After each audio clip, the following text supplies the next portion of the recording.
Hey everyone, this is episode 5 of JT and Big O. I am VideoGeekJT, and joining me as always is Ryan Big O Regan.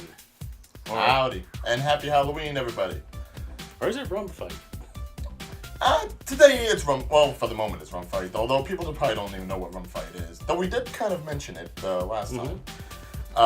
In the spirit of Halloween, this is probably the best costume I could come up with at the moment. It's basically the character I use for 28 Minute Epic. It's my drunken superhero character, Rum Fight, which I know to some people, a white guy with this kind of a hoodie on him probably doesn't look the best, but do know that I only use my powers for the safety of alcohol. As many Irish do. I'm Irish, I can say that. No, I'm just noticing that if I actually turn my head, I partially see you out of one of the eye holes. Just partially. Yeah. Yeah, this is going to get annoying after a little bit, but in the spirit of the holiday and in the spirit of today's podcast, we wanted to go ahead and do something a little Halloween-y.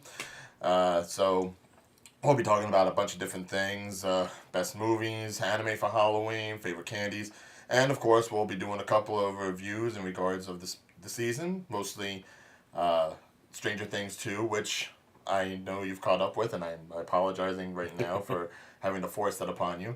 But if necessary, I also do have some reviews for Jigsaw and for Happy Death Day if you want me to go ahead into those as well. So yeah, as Ryan was alluding to, Rum Fight. Rum Fight. I did not realize that we were going to review Stranger Things today. From what was explained to me, and now I'll just say that this has been recorded on October 29th, 2017. Mm-hmm. So as of right now, it's not Halloween yet. At least as of this recording. I thought Stranger Things 2 was going to be released on Halloween Day. That is because I think the trailers had originally said that it was going to be released Halloween. So then I guess it did get released on October 27th, and Rum Fight saw it. And then Rum Fight on Saturday wrote on our Facebook page, hey, yeah, we're going to review Stranger Things 2.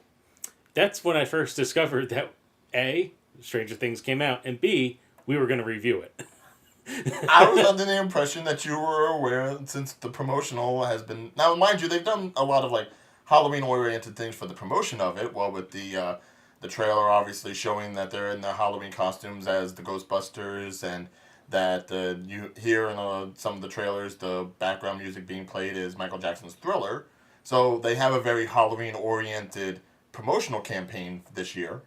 But, no, I mean, usually for most Netflix things, the premiere is always on a Friday, whether it be Orange is the New Black, House of Cards, any of their series. But that's not what Netflix originally said. Netflix originally said released Halloween. Oh, I'm sure that at one point they probably did, yeah, but... I mean, for them, it's probably smarter to go ahead with the weekend release, so this way everyone can go ahead, binge it before the holiday. But that's not the point. I know what you're saying.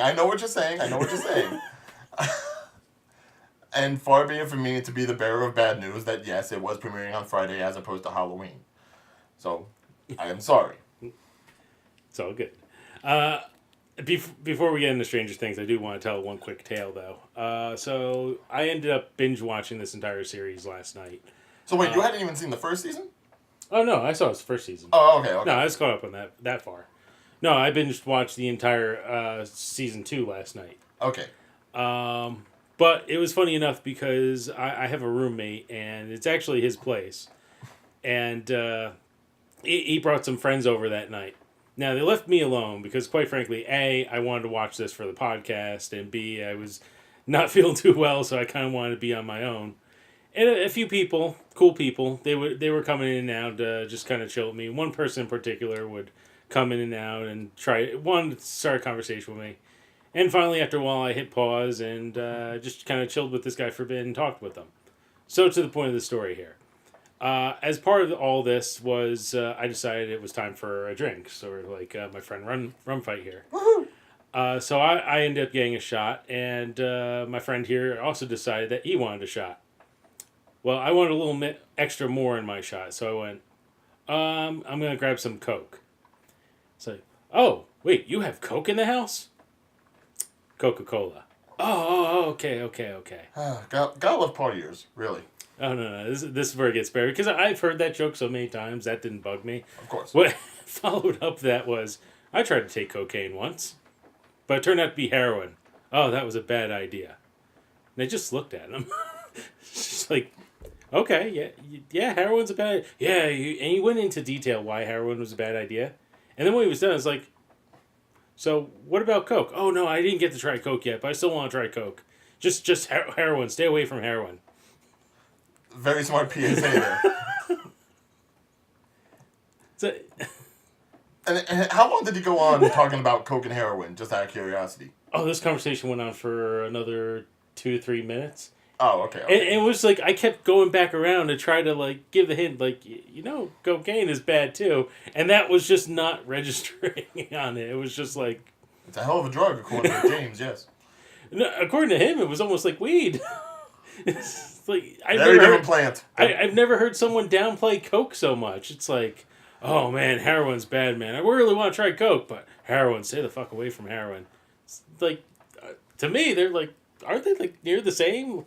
Oh, no. Heroin was way worse. I mean, I can't think of a strain of cocaine that would actually make your body, like, dissolve to the point where you could see your muscles. So, and plus, I hate to say it, in Jersey, we do have a bit of a heroin epidemic, as I'm sure other states probably do. They talk about it more now than ever before. So, and, Lord knows I've known people that have had friends die just in the past 2 years from that stuff. Dare to resist drugs. Yes, always. Marijuana's fine, but outside of anything else. But it is still. I won't get into it because it's obviously like, yeah. I hear they're trying to bring back Dare as well.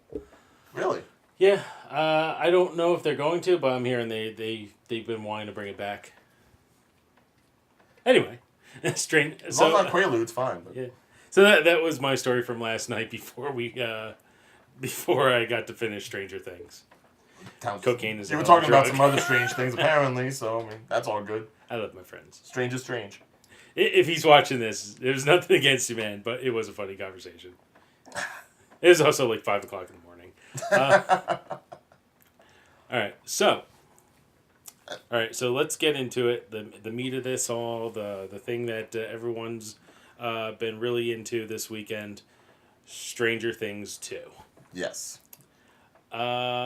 We'll try not to spoil anything, but I loved it. I've seen season 1, season 2. Season 1 to me was incredibly slow. It took like 4 episodes to really get into it. Where season 2, again, I'm not going to give anything away, but it just throws you right into the mix with things. Like, it's action right from the very start of the series. It does have its slow parts, just like the original one, but for the most part, like one of my friends who doesn't really get into this, my roommate, he ended up sitting down with me near the end of the series, and just like he was glued for like the rest of the series the minute he saw what he saw. It was a good series. It was. I think the benefit of the series is that they went ahead and they, punched everything up to 11. Everything that was present in the first series, they really went ahead and jumped it more. In regards to the story, in regards to the character development, in regards to the overarching, feelings and emotions that were present in the first series, and they've just built upon those. It's one of those series where I think, obviously, the first one was a little bit slower, but I think that's really the case you get with, like, any season 1. Season 1 is always, like, the basis, the ground formation. So I'm not surprised that they probably went a little slower because everything was still new and weird, and they were still trying to, like, analyze it all characters-wise. Season 2, it's not like they're ignoring anything that happened from season 1. Everything's still in their minds, still present, even though, not necessarily spoiler alert, but I mean, it's a year later. You can tell by the fact that they're wearing Ghostbusters costumes in the trailer. You know what's going on in the lexicon of, what's popping, what's going on right there. So you have a general idea. I'm kind of looking forward to Back to the Future for season 3. Oh, if they God, go that direction. No, if they actually do another whole year jump and it's 1985...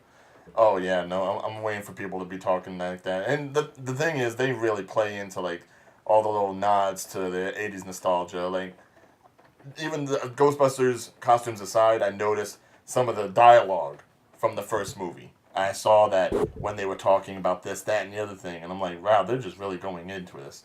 And obviously, there's references to other movies. There's references to things like Aliens and Goonies because you have characters being played by Paul Reiser and Samwise. I didn't realize that was Paul Reiser. Oh yeah, no, that's Paul It's Reiser. like I saw his name in the credits. It's like, oh, well, where's Paul Reiser? And it took me a while. Like, oh God, you've aged a lot.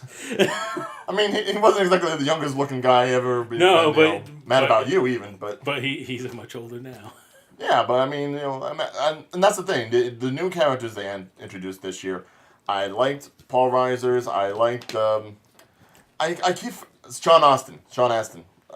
I keep calling him Samwise. It's just so. I was just common calling to him Rudy. I was like, look, it's Rudy. No, but I mean, if you obviously a lot of people know him from like the Goonies and Rudy and Rudy, yes. But as far as the Goonies are concerned, there are so many references with what he says, and it's like, oh my god, that's a Goonies hit. That's a Goonies hit right there. It's so good, so good. I guess I haven't seen Goonies in many years because I wasn't gathering it. Really? I wasn't getting the hit. Nah. Oh, watch it again and see for mentions of like pirates, and it'll hit. No, you're not gonna do that. No. Okay, fine. But like I said, I haven't seen Goonies in years. I don't remember most of Goonies. The only thing I could think of is well, I'm not going to spoil the scenes, but I guess, are you referring to like one of the final scenes with Steve and the gang? no, more so the X marks the spot. Yeah, like, and again, you'd have to probably refer to Goonies. Oh, I get it now. Yeah, no, that. I see what you did there. Yeah, that was great. That killed me. And like I said, there was a reference to Aliens too, since you had Reiser who was in that film as well. Yeah, that's right. Oh yeah, I'm trying not to spoil anything, but yeah, there are a few 80s references. Yeah, and I think that's just like clever because I mean, obviously this is a show that wants to be an entity unto itself, but I mean, with all the tropes and with all the gags that they can do, they embrace it. And that's always something I appreciate. A show that knows what it is and digs deep into it without being campy.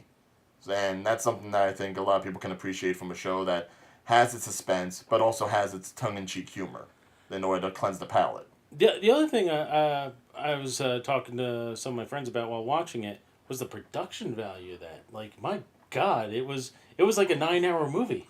Oh yeah, I mean they definitely stepped it up from the first season because really with the first season, again not necessarily spoilering, but you had it pretty basic in regards to how often the creature showed itself. The creature itself was probably just more like the creature in the dark, really.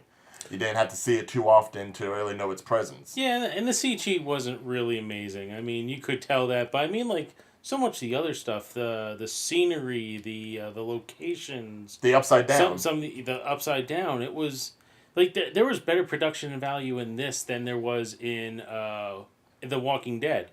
But then again, I think Netflix is just putting all their hope and dreams right now into Stranger Things. Well, considering how much money they're going ahead and they're in debt for buying up all these properties, they better.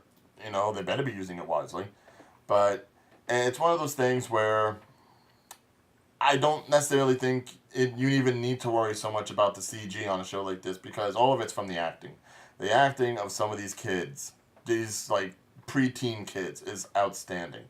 A lot of people talk about Finn Wolfhard, and we've seen him in It, and he really had his break in season 1. He does a phenomenal job as always, and more so this season than we got last season. You have to look at the kid who played Will, the one who disappears in the first season and comes back.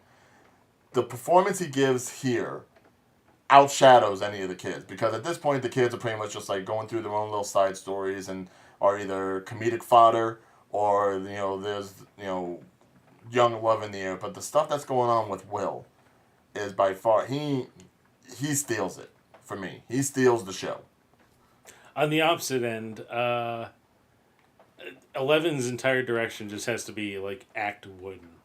Like I'm not even insulting her as an actress. I'm pretty sure she is a very good actress, but it's just the character itself, because the character is such a shut in. You have to the character has to act wooden. So it's like my whole entire job is to act like I can't act. Well, obviously she's still new. I mean, even a year after we're first introduced to her. I'm not insulting the. Oh, you're talking about the character. I thought you were going to say the actress. Yeah, I mean, obviously we've seen some emotional development in the character. We see them get angry. We see them get sad. Whereas in the first season, 11 was pretty much just blah. I just want to point out when we get 11 version 3. Yeah, no, she definitely goes through the most amount of metamorphosis out of any of the characters, I'd say. Well, she has the most developed. She's like pretty much a blank slate, other than her powers and her assassination skills. But yeah, everything goes up to 11. No pun intended. And it's one of those things where once the series ends, it's going to be a real question about where they go into season 3, because it's going to be one of those things where it's like you'll see season 1, and then there'll be that much more in season 2. You have no idea where season 3 could possibly go. That's the thing. Season 3, at this point, which I'm sure there will probably be astronomical in comparison. So keep that in mind when you're watching this, that, the difference between season 1 and season 2 is like, whoosh, it's like that much of a jump in quality and in performance. Season 3, I can only imagine. But I am so looking forward to it after seeing both of them. Okay. I want to talk about some of the stuff here, but yeah, I'm trying to avoid spoilers. So. That's always the hard thing with trying to do reviews. But here, let me try to see if I can throw this in without giving a spoiler. I'll give a small spoiler, but it's pretty much the very No. It's like it's something that happens in the first 2 minutes, and it's not gonna really ruin the show, but it's still a really cool moment. So yeah, I can't ruin it. But let's just say that there were 2 separate storylines for this series. There was the main storyline, and then there was kind of a side quest storyline. I could see that side quest storyline kind of becoming the main of the following series, because there's so much that they can dive in there. Just one side quest? What? Again, I'm trying not to give spoilers here, but one. Should we do the flashing like we did with the Sword Art Online? No, I'm not going to put the effort into this shit. That's why I'm like, I could, but no. You'll just have to see for yourself. Yeah. But yeah, that's it. See, Stranger Things 2 is good. If you're a fan of it, I know you probably watched it already. If you're still on the fence about it, and if you're a big sci-fi fan and of 80s shows like our 80s movies, E.T., etc., watch it. You'll like it. And of course, go ahead, comment on the video right now. Let us know what your favorite part of season 2 is. If there's anything you liked, anything you didn't like. And again, you can be as spoilery as you want, because obviously you have already seen it and we'll know what you're talking about. But you know what? I'm almost curious to ask, are you sure we can't talk about anything in depth in regards to just episode 1? I'm not cutting it. Damn it. No effort. Just watch it. That's why I drink. All right, so Stranger Things 2 out of the way. You look goofy as fuck. I know. It's I can't do this. I wasn't gonna say in the middle of that portion, but I was just like I keep if you're wondering why we're looking this way, I have a 52-inch television over here showing us what we look like on camera, and I'm just looking at Ryan's face in the rum fight mask, and I'm like, man, you're a goofy motherfucker right now. That's what good costumes do. I mean, didn't you ever have a Halloween costume where you everyone just thought like you looked ridiculous as fuck? Or have you? Oh yeah. Well, what's the most ridiculous costume you ever did? When I was a kid, actually, we talked a little bit about Dare a little earlier. You know how they used to give out like the buttons and stuff on that? By the way, I'm gonna fix this real fast because you need the mic up to here. You're kind of low for. Sorry about this, guys. There we go. Yeah. All right. Talk real fast. Any better? Yes, no, maybe? Surprisingly not. Sorry. Yeah. Sorry, guys. Sorry about that. Is this... Here, wait. Sorry. Can you talk right now? How about this? Any good? Any better? Yeah, good enough. All right, good. Again, we're always just experimenting here at JT and Big Go, so if you have any suggestions, just keep them to yourself. Yeah, I had the shitty mic last time. He has a shitty mic this time. See, we just trade. It's called synergy. Yeah. What the hell were we talking about? Well, we were talking about your goofiest costume. Oh, okay. All right, so there's this program in New Jersey. I don't know if it's in the rest of the country called DARE. I think it stood for something long like Drug, Alcohol, Resistance, Education. Sounds about right. They had they used to give out free buns. So they'd have these days like free DARE stickers, free buns, etc.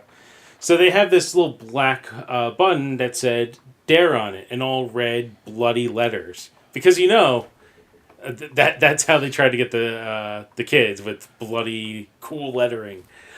I liked it though because I always came up with like superheroes when I was a kid, and looking at this, I came up with a character called Dare Man.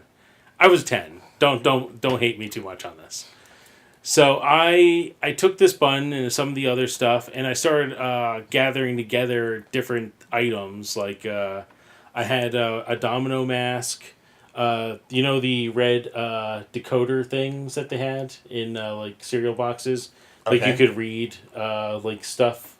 Oh, like the thin plastic film thing that kind of like went over, like kind of looked like 3D glasses, or half of them. Yeah, so I got 2 of those. I put them inside the domino mask and taped them together. Then I got a ski mask, and then I got a ninja mask, and I got a black jacket, black pants, and a cape. How was your head not sweating? It was fucking unbelievably hot. So I ended up creating a character called Dare Man. Had the little button down here as my emblem. I know that doesn't look right on camera. Dare this. And it looked pretty cool. Like it looked like this kind of scary type hero. But in reality, if you're looking at me, I was a 10-year-old in a sweater, jacket, whatever it's called, hoodie. I was in a hoodie, black sweatpants, black shoes, a shitty cape, and a ski mask. That was probably one of my cheapest costumes I ever made. And you only used it the one time? Yeah, the 1 year. I think that was middle school too. So, shocked not more people made fun of me for that one. Oh, I mean, what? This was like, I'm guessing, early 90s?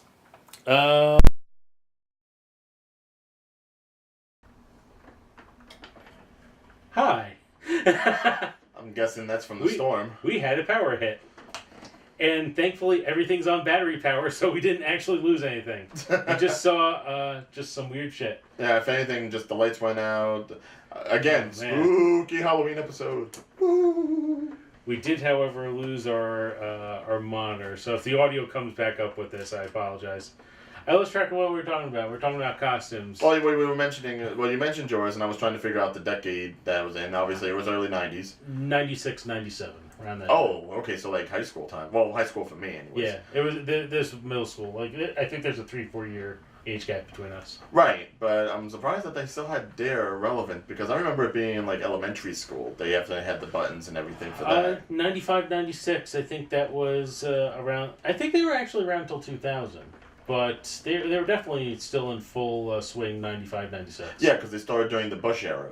It was Barbara, I think, that pressed the whole Dare campaign, to be honest. Well, that was early 90s. Right, so that would be Bush leading into Clinton, and I think Clinton kind of chose something else out. Because, when it comes to Bill Clinton, he dares a lot of other things, but not drugs. Anyway. Yeah. So yeah, but I could definitely say 95, 96, Dare was still around. So yeah, we'd love to see a picture of that if you have one. I don't even know if I have a picture. I don't think anyone took a picture of me in that. Really? Damn. Yeah. That's a shame. Other than that, yeah, that's probably my shittiest costume, and except for like a year or two ago where I just wore a gorilla mask. I think I mentioned on episode 3, because we were talking about the costume stuff, my girlfriend made me go to, or my ex-girlfriend at this point, she had me go to a Halloween party with her and wanted me dressed in costume, and I was gonna originally go with Kevin Owens, and I couldn't get the KO shirt in time. Nothing's moving. Is that okay? We're gonna be using the camera audio bit, so that's why this part just sounded really shitty. Testing, testing. Oh, that's still battery powered.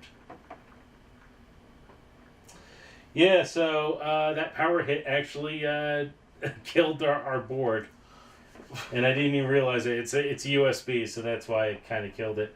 Give me a second, ladies and gentlemen. I might just have to fix this real fast. On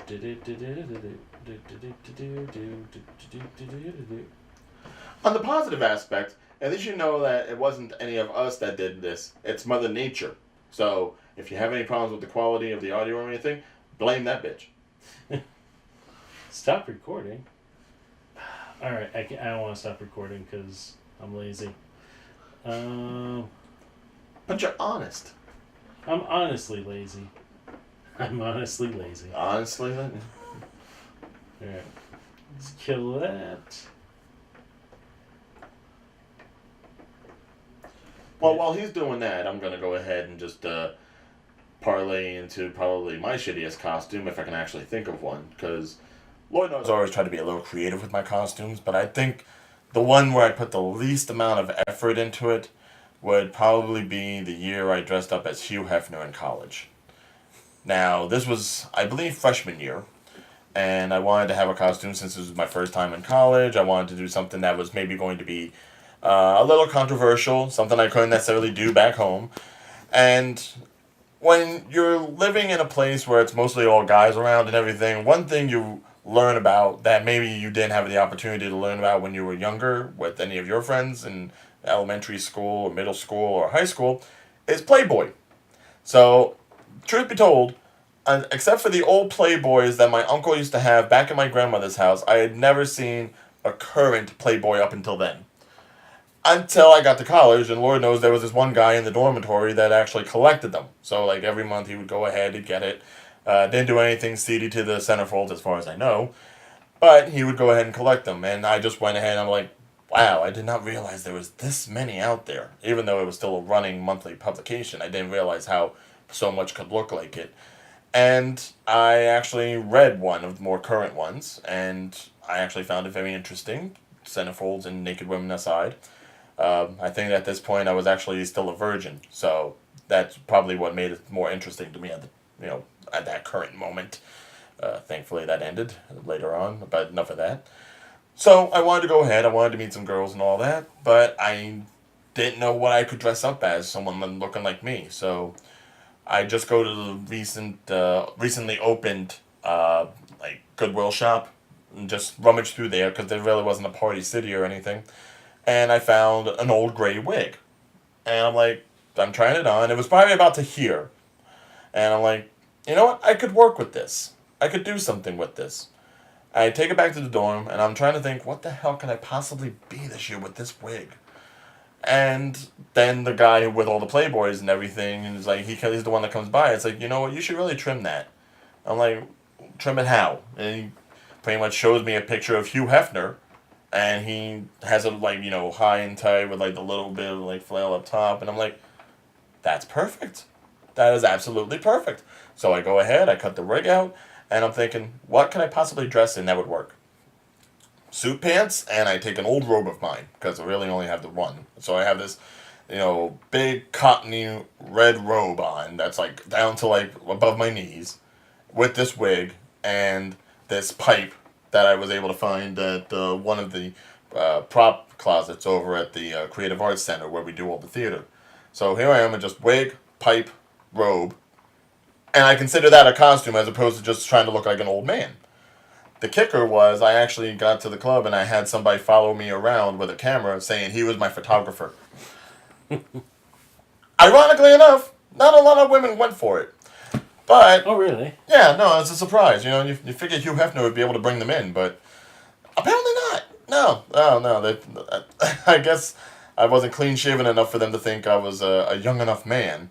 But after that, I really went ahead and tried to do more with costumes because I felt like if I could just throw this together with the little bits, and I can do more. I could definitely do more. And so I'd like to think that ever since then, I've added more detail, I've added more thought, and it really helped spur my creative process in all things.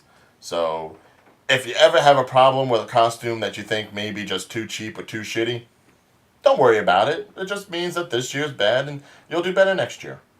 Hopefully without an accompanying guy with a camera making you look like a damn creep.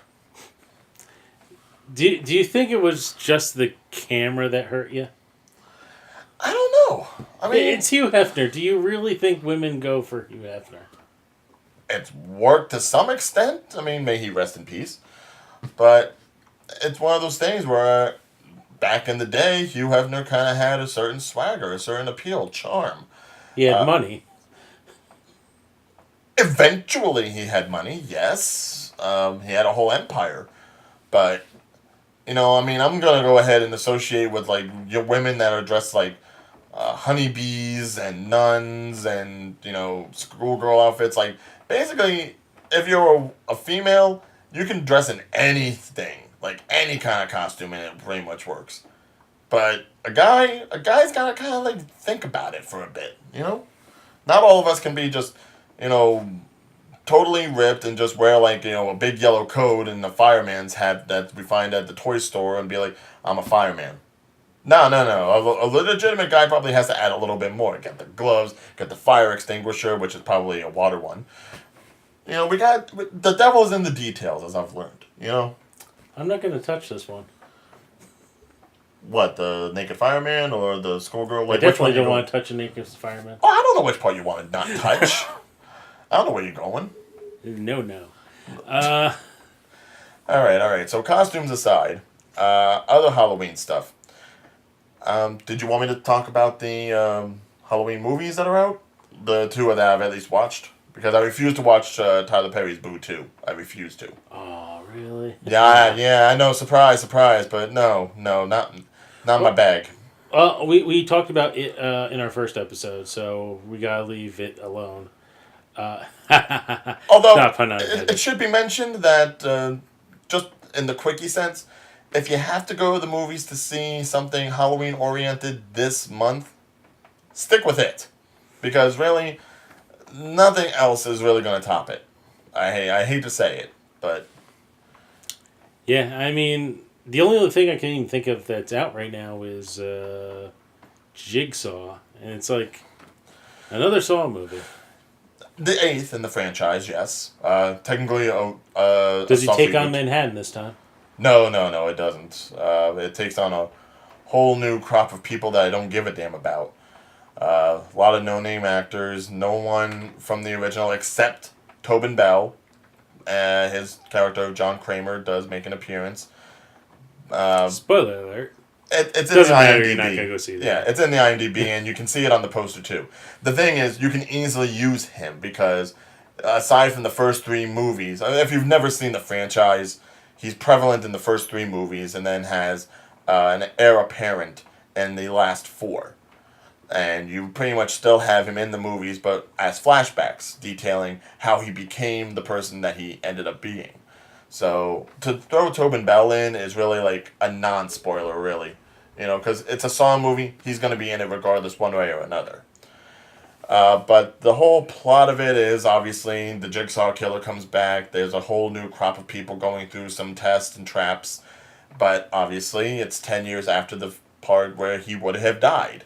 And they're wondering, did he come back from the dead? Is there another copycat? Is there another heir apparent?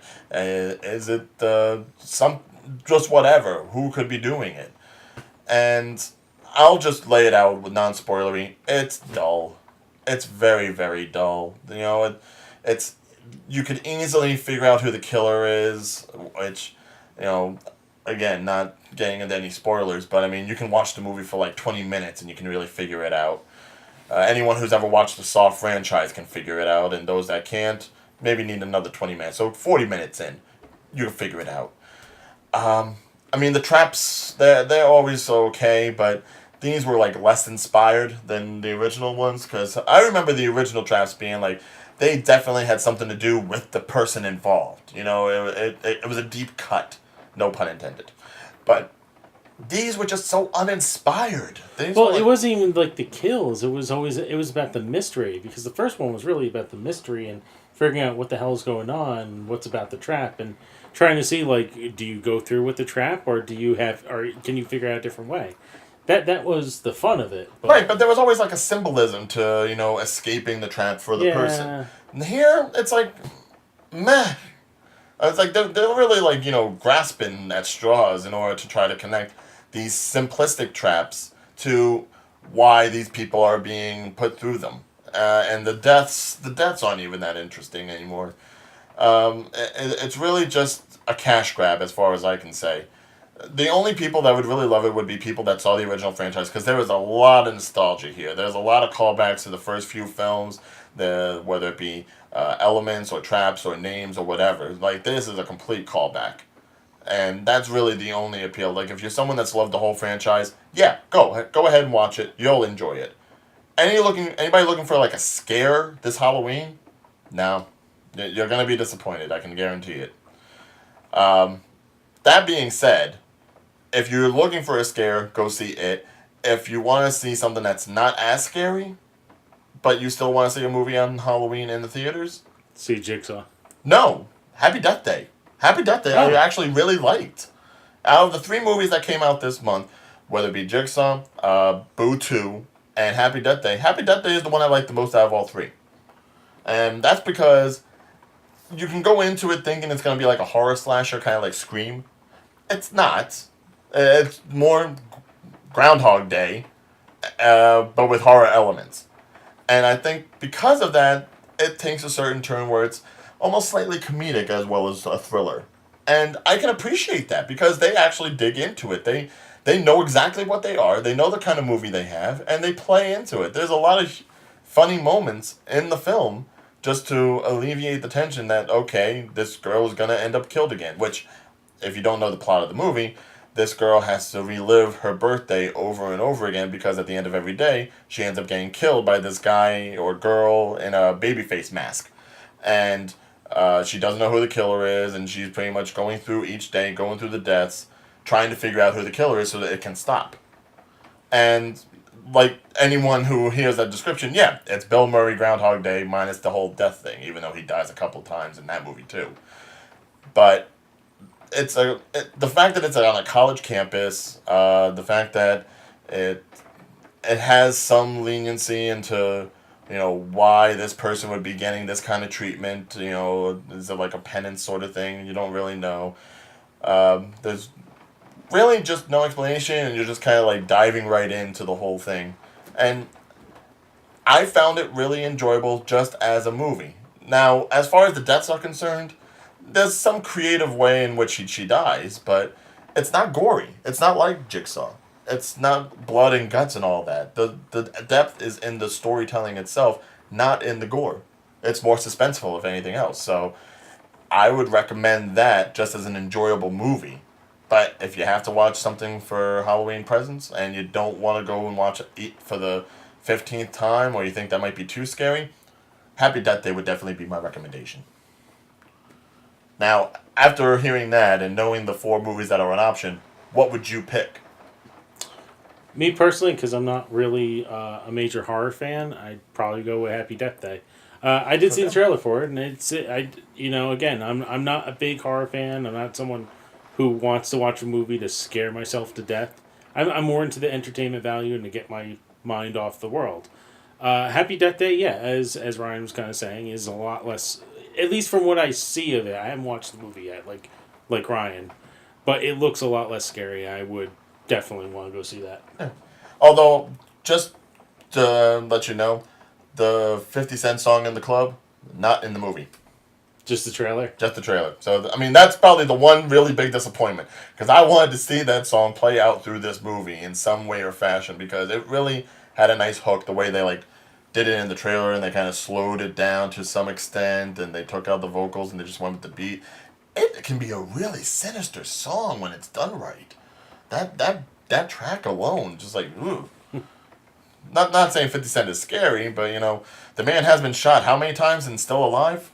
I mean, there's something supernatural about him. Yeah, the only thing that scares him is his tax. Not going there. But outside of that, those are just the movies that are coming into theaters.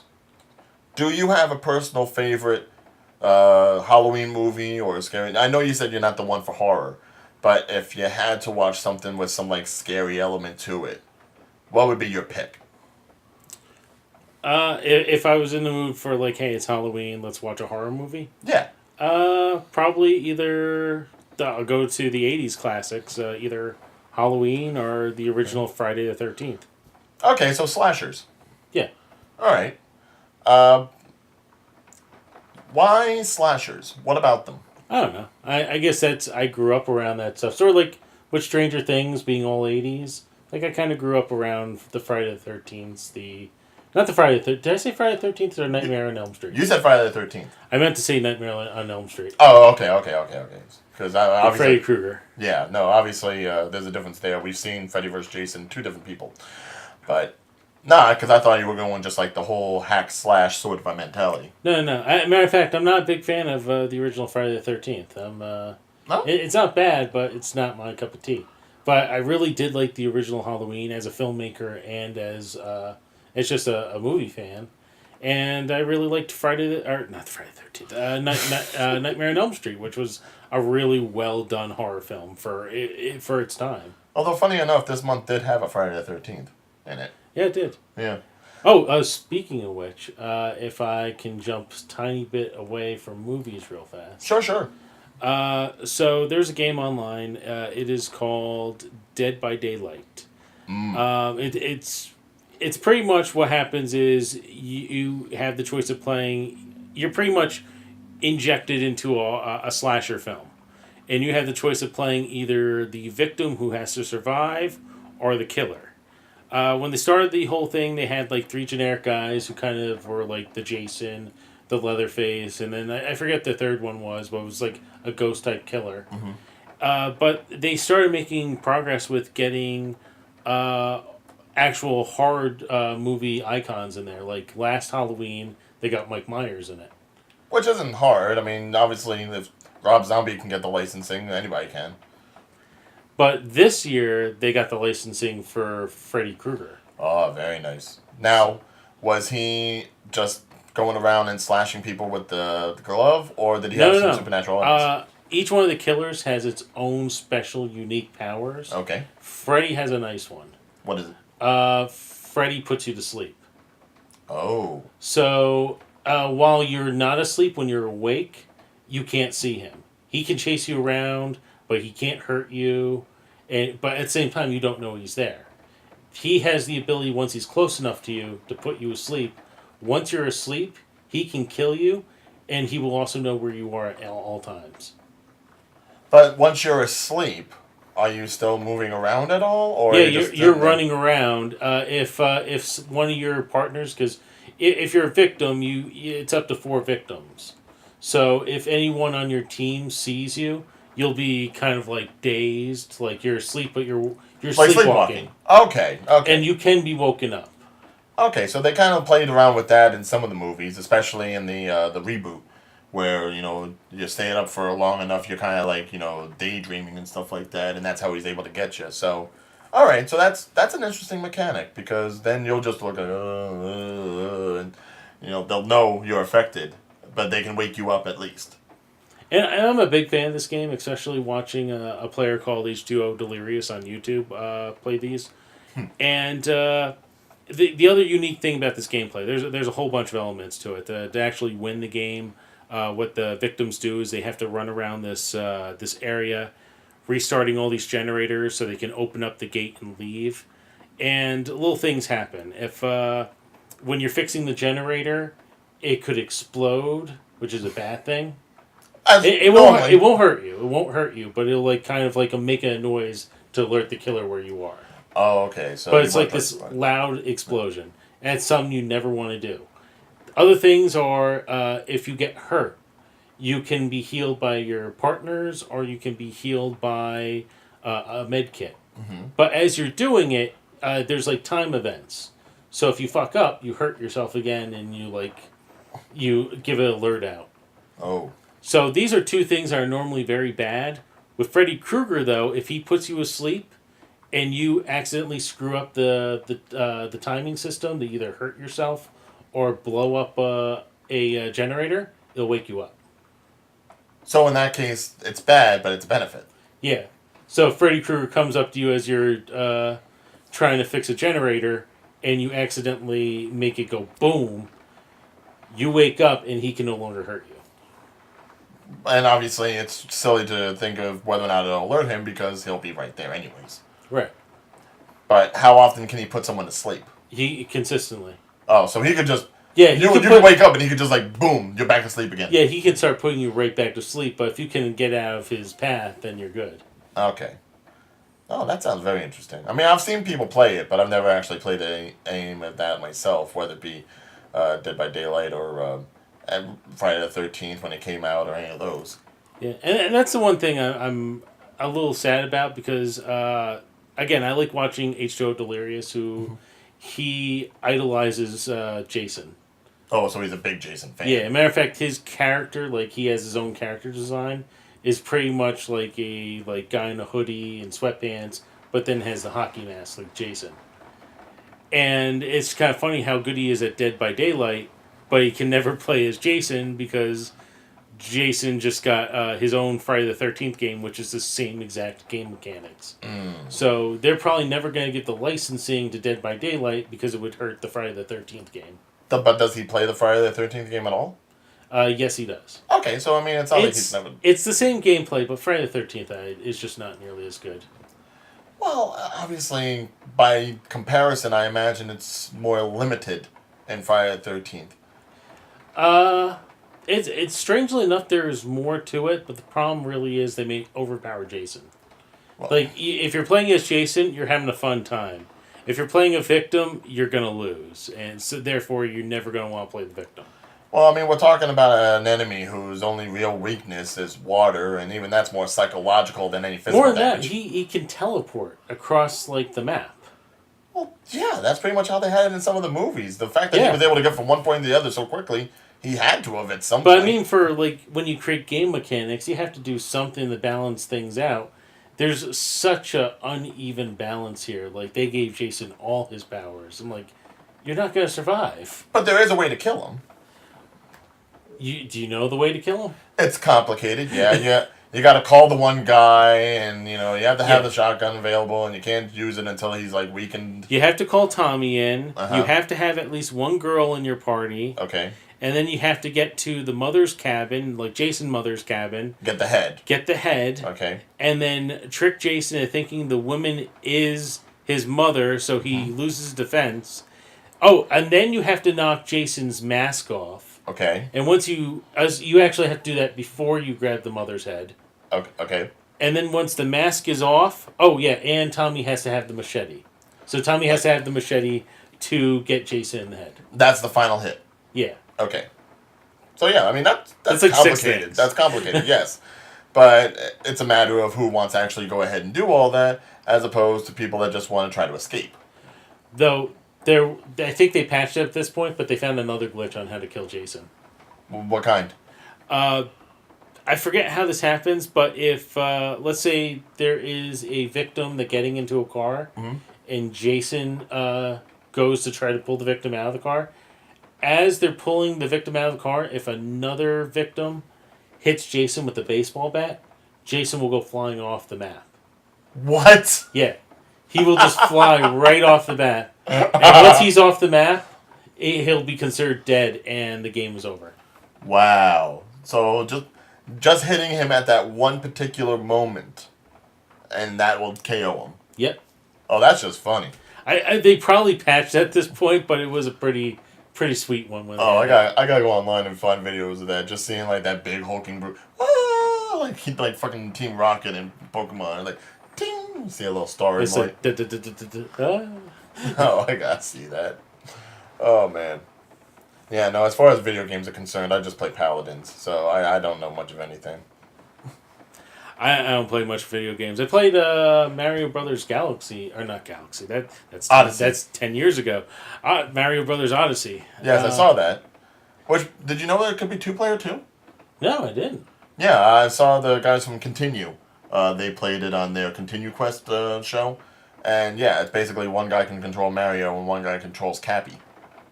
Really? Yeah. And so you can tell the difference because when it's two-player mode, the cap is actually just hovering over the head rather than on it. So this way it can move freely. Nice. So it's sort of like that Sonic and Tails dynamic at that point. In a sense, yeah. Oh yeah, it's a fun game. There's like little things I was picking. Like you saw me do the gameplay. Little things I was picking at, but the most part is a fun game. But dude, all the stuff you missed. Yeah, I know. I'm like watching it and I'm literally yelling, dude, go back, you missed that. What did I miss? Yeah, you missed a few moons in that prehistoric level. You missed pretending to be the dinosaur, the big T-Rex. I didn't see the T-Rex. There was a T-Rex over by where the 3 chain chomps are. On the hill, there's a big old T-Rex that you can actually throw and pretend to be, and it just destroys everything. Like I said, I hadn't really played like a 3D video game in years, so this was like me dicking around. I didn't know like all the little like Easter eggs you're supposed to do here and there. If you notice, even there, like it took me a while to figure out where I had to go to continue that level. True. When you were playing around with the first chain chomp and you were just digging around, I'm like, hit the big glowing gold thing. Just hit it. Just hit it. And you were tracing around the whole damn thing, and I'm like, just hit it. I didn't see it until like later on. It's like I said, I don't play that many video games, so it's like I gave that disclaimer like at the beginning, like, yeah, I haven't played one of these since Mario 64. I'm gonna be fucking up a lot. Oh man! I didn't realize it took me a half hour to get through the beginning level. And there were still things you missed there too. Like, what did I miss? There was a couple of like alcoves on the very edge of the island that you could go down and like get some more coins. I did go to the alcoves. Not all of them. And there was the thing about like setting all the lights on with your cap, like all the extra places where you could have gotten coins just by throwing Cappy on them. And yeah. After a while, I was like, I kind of want to continue this. I don't think anyone wants to see breaking the posters. I did break all the posters down. I think you missed a couple on the sides, like with the alcoves. Yeah. Either way, it's after a while when you're playing the game, it's like, do I want to just keep dicking around here, or do they want to see me go forward? Right. I understand. It was just But live and learn. I'm sure when you do the next episode, if you do another one, you'll probably just like check out everything because now you know you have the time to do so. Mm-hmm. Well, that's the other thing. I didn't see like multiple save states, only the one save state. Mm-hmm. And it's like, I want to continue playing, but do I continue playing with the people watching me? Or the whole reason I bought the goddamn Switch, when I'm like on the train or something and I need some time to kill. True. Yeah. I mean, have you played it while traveling? No, because I'm still debating, like, do I want to continue the Let's Play? I'm probably going to just... No one's really been clamoring for me to do more of a Let's Play on that, so I'm probably going to just do my... well, what was the last time you did Let's Plays, though? I mean, this is like the first one I've ever seen. Yeah, well, that was the first one, but, I mean... It wasn't that big of a deal, and there's a million other people doing Super Mario Odyssey. Well, now, yeah, and even before then, you had the South Park game that came out before it, which looks really fun, and I want to buy, like... I'm not one to buy it, but I always wanted to play Stick of Truth back when it was out, but I didn't have the money and time to do it. Now that I've gotten more into just playing gaming because playing Paladins, I really want to get something. And I love the South Park humor so much, and the fact that they have this thing where they're dressed up as superheroes, and it comes out around the Halloween season, it just fits so perfectly in my mind. There were, like, I played a little bit of Stick of Truth, and... I didn't get to play the new one yet, but I got to see someone else play it in a Let's Play. Mm-hmm. It literally goes from Stick of Truth, like the opening is like you're like the super badass of Stick of Truth. Yeah. And now like you're starting a brand new game, so you're back to point one. Yeah, because Cartman goes, "Oh, we're superheroes now. No, we're done." Yeah, so like you go from the king of the land to like, nope, now. Now you're a rookie. You're not even playing with us because you're not a superhero. And you have to convince him to let you even be a superhero. Like, didn't I just prove I was the best at their last game? Pretty much. I mean, and the fact is they actually had the episode play into the release.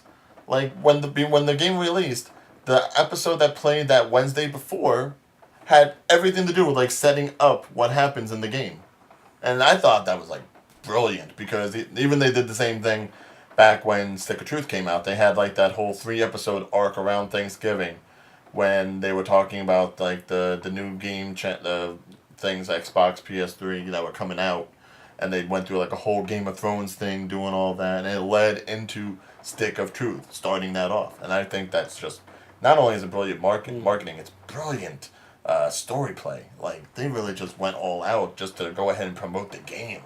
That's outstanding. But the games are awesome, especially the fact that they are like a whole nother episode. Even if you didn't play it, you just watch someone else play it. It's like watching an episode of South Park. Absolutely, yeah, because they're more invested than they have been in like other games beforehand when they were just like giving away the license. They had everything to do with the writing and the character drawing and everything like it. Yeah, it's like downgrading everything to their animation style from like the stuff like this the Nintendo 64 style they had back in the day actually improves everything. It's great. Oh, I want to buy it so bad. Though I do have a bit of love for the South Park on Nintendo 64 from back in the day. Well, that was the first one, yeah, and I think that was just more the idea that this raunchy title is actually getting a game where you can go ahead and throw piss snowballs and beat up on turkeys and stuff like that. Make someone, I want to sing a dance in the moon in the spring. I want to sing about a sky all blue and a deep 42. Did you ever see that original cartoon? Yeah, years ago though. Yeah, no, you can still find it on there. I was like, I knew the cartoon before I even saw the South Park episode, and I'm like, wow, what decided them to go with this route? That's great. Well, how many of them probably watched Looney Tunes as a kid? I mean, that's the thing. This wasn't even like Looney Tunes. This was like old school Merry Melodies before Bugs was even created. This was just like was like the wholesomeness. They package all that stuff together now. Back in the day, I forget what channel showed it, but there was a channel that showed nonstop like Looney Tunes, not Cartoon Network, but one of the channels, and they used to mix in like the even older stuff like that in there. Yeah, and then you don't see that much anymore, unfortunately. But yeah, it's funny. It's like. I remember watching these cartoons so much as a kid, and I don't think they air anyplace anymore. Well, I mean, there's some channels, like probably Boomerang, where you can see about a good amount of them and all that, but I think that's more just Warner Brothers with the licensing. Like, you know, do they really want to go ahead and put that out? Especially in this kind of culture where some of the things in some of those cartoons you can't talk about anymore. Like the racism and the violence and the sexualization. Yeah. I mean, they have banned a lot of stuff, but I guess that even like the tamer stuff does. And this is something I've read these days. And again, I think I complain more about it, like we shouldn't talk about politics. So I apologize for breaking even one of my own rules here. But I think there was a study recently that says that the current generation gets more offended than any other generation ever. I don't know if that's necessarily true. I think it's just more the fact that because of social media, we get our complaints out there more so than the generation before. Whereas generations before, you probably had a complaint, but who was going to listen? You know, who was going to tell you to speak up? So everyone has a voice these days, so everyone talks. Exactly. I mean, you go ahead and you...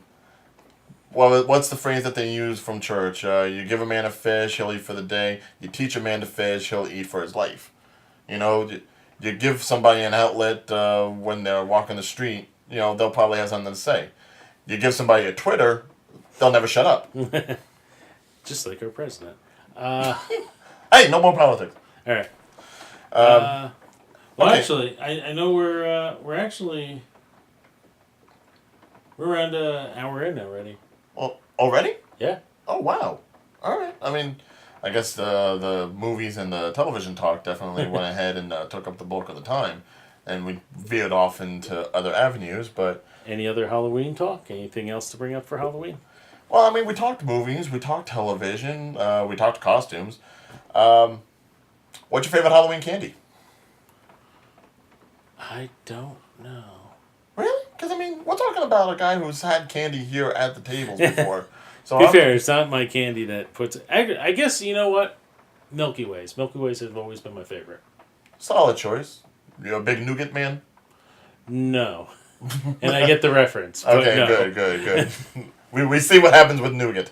Well, my problem is, to give away some of my weaknesses here, I'm allergic to almonds.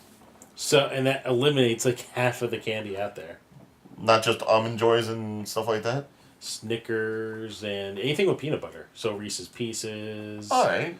Um, there's a lot of stuff with peanut butter in it. You learn that real quick when you're allergic to it. Well, what about Kit Kats?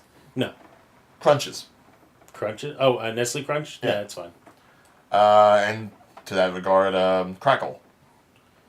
Yeah, Crackle's fine. Okay. I mean, it's shitty candy compared to Crunch, but... I know. I mean, there's always the regular version and the downgraded version, of course, but what about just a regular old chocolate bar, just plain chocolate? No, that's fine. I had met someone who's allergic to chocolate, though, and I felt incredibly bad for that kid. Poor bastard. He's like, I remember when we were kids, and you would give like cupcakes or something to other people in your class. Yeah. I gave him a chocolate cupcake, and he looked at me with a smile and said, "I'm sorry, I can't eat that." Like, what do you mean you can't eat that? It's like, I'm allergic to chocolate. Like, it's like, oh my god. No chocolate milk, no chocolate cake, no chocolate frosting. I'm going through it, like, thinking, like, A Christmas Story and all the things with turkey that you aren't going to have anymore. It's like the same thing with chocolate. I mean, with me, I'm allergic to almonds. That instantly eliminates so many items, like brownies and peanut butter, etc., etc. But yeah, I guess because I've never really eaten them, I don't really miss them.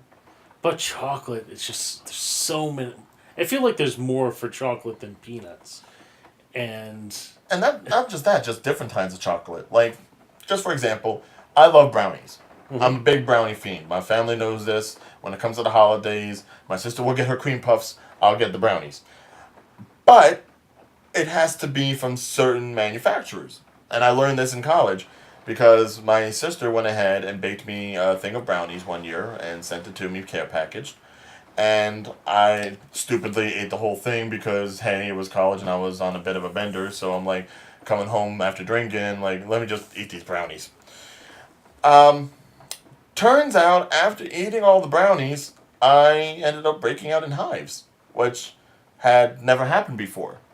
And I really wasn't sure why it was happening. I couldn't explain it to you even now because I really don't know what the big difference is.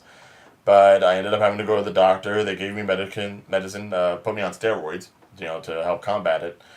And they asked me if there was anything different that you had in your diet outside of the norm. And mind you, the norm was pretty much either calzones from DP Dough, which is a great place if you ever find one, or just the cafeteria food from the local kitchens. And the only thing I told them was the brownies. And they said, well, it was probably the brownies. Now I go ahead and I call my sister and I'm like, just out of curiosity, were the brownies in any way different this time from when you normally make them? And she tells me, well, yeah, I use Duncan Hines. And mind you, I've always been more of a Pillsbury person. But she went ahead, made a batch of Duncan Hines chocolate brownies, and we haven't used them since. wow. Yeah, so Pillsbury, not a problem. Betty Crocker, not a problem. But Duncan Hines, I don't know. I'm not knocking Duncan Hines. I'm sure probably lots of people like them, but just not for me because I don't want to break out in hives anymore, and that was a weird experience. Oh wow. Yeah, that's for. Yeah, that was like when I discovered I was allergic to peanuts. It was actually my mother's favorite candy is Reese's Pieces, which actually goes on to explain why I might be allergic. There was a study done, like people who are allergic to peanuts are usually because their mother during pregnancy ate tons of almonds or peanut butter, etc. My mom loves Reese's peanut butter cups. She ate a ton of them. We think we know why I'm allergic. Is that true with only peanuts, or is that true with like anything that your mother anything ingests? with almonds or peanuts in it? Oh no, I'm talking like anything in general that your mother might ingest. Like, say your mother loves pickles a lot and had a lot of pickles back when you were inside of her. I don't know. I know the study is done with almonds, but I don't know about further than that. Maybe, but I couldn't tell you. But anyway, so yeah, it was like I was 4 years old. They gave me she gave me a peanut butter cup. It's like, I enjoy these. You must like these, and I did not because my lips exploded. I've luckily never had a point where I couldn't breathe, but I do get an allergic reaction where my lips just go. I wonder if that kind of has anything to do with like bee stings too, like how some people are allergic to bee stings. Maybe it's something with like the honey and stuff like that. More so than the bee itself. Well, it's the venom. Some people are allergic to the venom. Right, but I mean, we're also talking about the same creature that creates honey, which a lot of people eat. So I mean, I'm sure some part of them is in the honey too. I don't know, sweeteners. If you're a doctor, you tell me. And I don't know if maybe this was like something that you'd want to add on, because this is really the only other thing I can think of Halloween-wise that we could discuss. Knowing how much of a big anime person you are, like, what would you say is good anime for Halloween? Halloween anime? Or not necessarily like something that has to do with Halloween, but I know, at least from my limited experience, there's certainly enough anime out there that, and mind you, not everyone's an anime fan, but I've definitely grown accustomed to anime ever since I got Hulu, which was my bigger resource for it, because Netflix didn't really have too much, and what they do have, they usually only have like the first season, nothing continuous. But I've really grown to like anime, and there's some scary anime out there. Like, scarier than most horror movies that you'll find on Netflix, Hulu, wherever. I'm going to probably embarrass myself by not coming up with anything good, but for stuff that is well known, even in America, Paranoid Agent reminds me of a nice little, like, very suspenseful, somewhat creepy anime that might be good for Halloween. Boogie Pop Phantom, which is the same night. I used to hate on Boogie Pop Phantom, but it is another really creepy, very kind of... I won't really call it a scary anime, but it has that type of Halloween creep factor feel that you would want for like a Halloween type show. Now, see, Paranoid Agent I've heard of because that was on Adult Swim at one point. But Boogie Pop Phantom? Boogie Pop Phantom is very similar to Paranoid Agent. Take pretty much the same type of premise, but switch around a few things. So it's I haven't seen this in 15 years. And it's that old? Yeah. Okay. It's been out for like early 2000s. And I didn't like it back in the day, but this is when I first got into anime. I didn't realize some animes have its quirks to it that you just have to kind of fight through. So the quirk with this one was it was near impossible to keep up with. Because each episode was a different story, but it mixed into the overall story. And it was very much like Paranoid Agent. If you watch Paranoid Agent, like you knew the first tale with the artist, but then it would go into all these other characters and how they met the kid with the baseball bat. Okay. So the kind of with Boogie Pop Phantom, it's about like this event happens and all these creepy things it kind of brings out. And it goes in all these different lives, and timelines actually collapse over each other. So a character here that you saw in this story will appear in that same scene in a whole other story where it explains who they actually are. But it's... like I wish I could explain it better than that, but it's just been a few years. I just know it's a creepy anime that you might enjoy. I didn't see this entire one, so...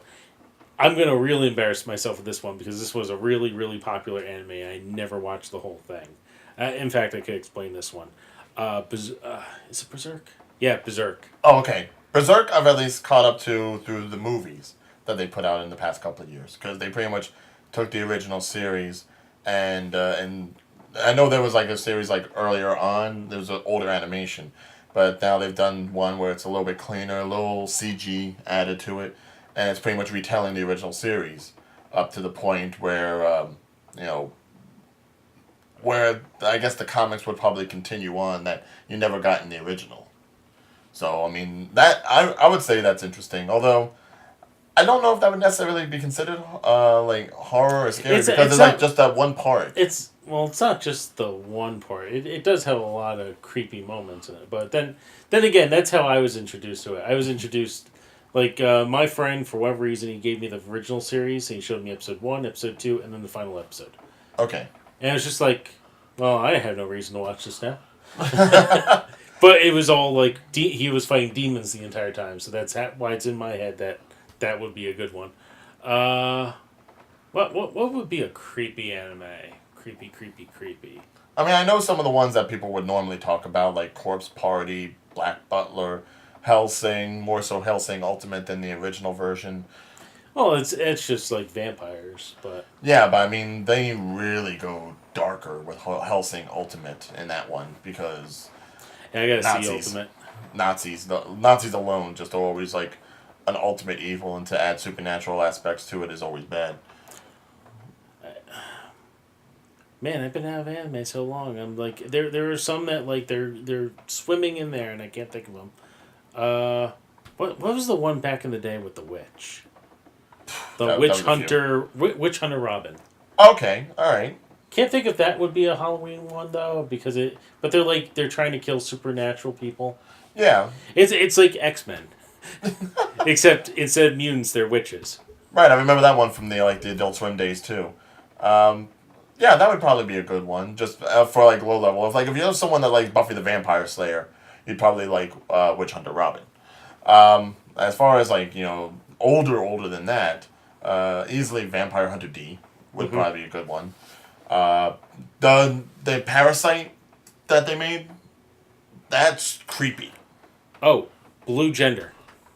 Oh God, yeah, no with the, well that and even Terraformers, but anything with like bugs, anything anime and bugs always seems to like Yeah, work. but Blue Gender was a good one because it's a guy who wakes up. It's almost like 28 Days Later, except with bugs. Yeah, alien bugs.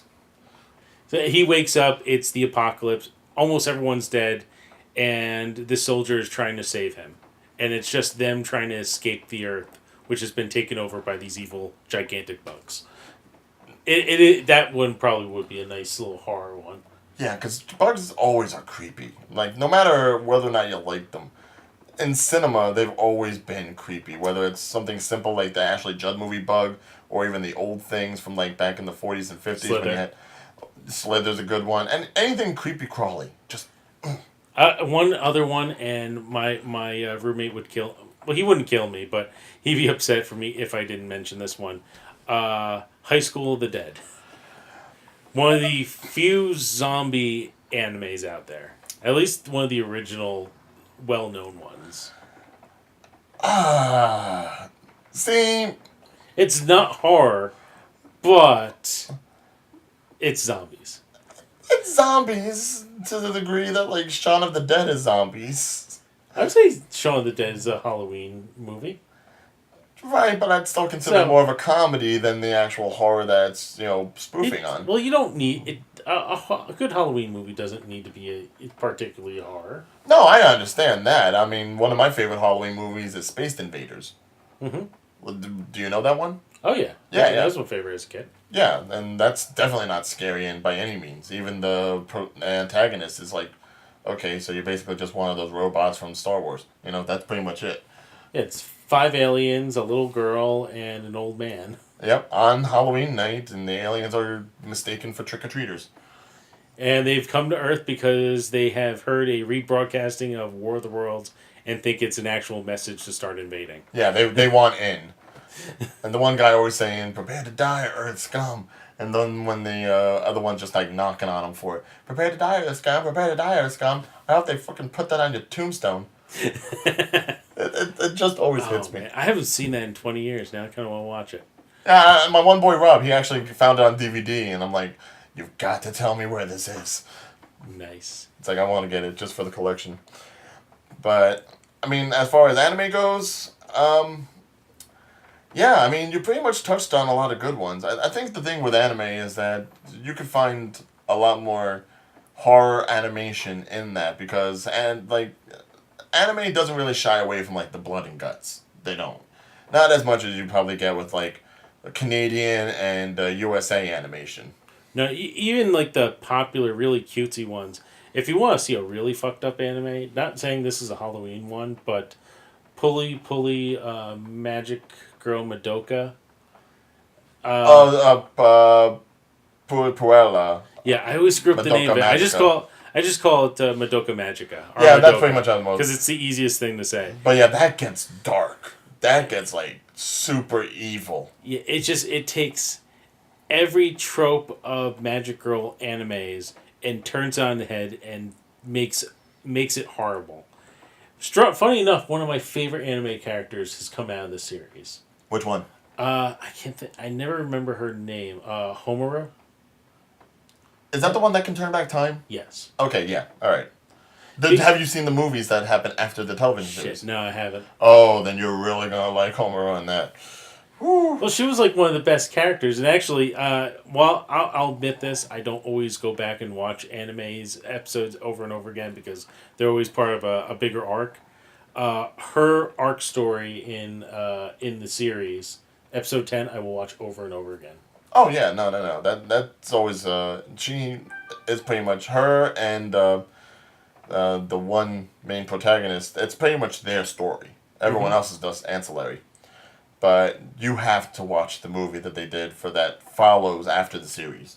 Because that's going to put you on your head. I'm telling you right now. And, of course, I've also been recommended something that was similar to that, especially in the darker tones, that's on Netflix. Yuki Yuna is a Hero. It's supposed to be relatively the same idea, but, like, on a grander scale in regards to how much it affects the other characters. It's not just centered around like Homura and the other one. It's like everybody. They know how it affects them. So, I mean, if you want something with like larger character development, that's probably a better one. But this, yeah, no. Madoka Magica is definitely one of those ones that's going to give you a mind fuck. So, definitely a recommendation. All right. With that said, I think we're going to come to an end this episode. Okay, that's fair. I apologize a little bit for the audio again, as always. Especially it's been raining today. This is not a sound booth, obviously. So that if you're hearing like the little droplets, that's the rain outside. And also my phone going off there. The phone went off? Yeah, it made a beeping noise that got on while we were talking our last subject. Didn't even notice. Let us know if you did. But that's it. Again, this is episode 5, and if you guys like the show, tell us, leave a comment, leave a like, etc. Share it with your friends, share it with everyone. I am VideoGeekJT. You can find me on social media at Twitter is VidGeekJT and Instagram is VideoGeekJT. And I'm Ryan Big O Regan, and you can find me on Twitter, Instagram at Real Ordeal. That's REEL Ordeal. And of course, you can always follow anything that I might be doing. Big O Y's and JT Y's at the JT and Big O fan page on Facebook, as well as my own personal fan page at Real Ordeal Entertainment. And as nothing else. And wait, and the YouTube channel, because that's primarily where we're broadcasting right now. So obviously you're watching this on YouTube most likely. We will probably expand at some point. I'll probably have to actually talk to my partner here a little more about that, but we'll try to get I want to try to get these podcasts in a few other places as well in the future. Of course, always subscribe, like, comment, share. Let us know what you'd like to see. Know what your thoughts are on anything we talked about, and send cocaine. Send cocaine always. All cocaine. Not heroin. So you can send brownies. Just make sure it's not Duncan Hines. That's all I ask. Should we have an address? No, we don't have an address. No, we don't. If you're really that intent on sending stuff, message us first. Yes. All right. That is it, ladies and gentlemen. Again, I'm VideoGeekJT. Ryan Big O Regan. And we will catch you next time. Happy Halloween.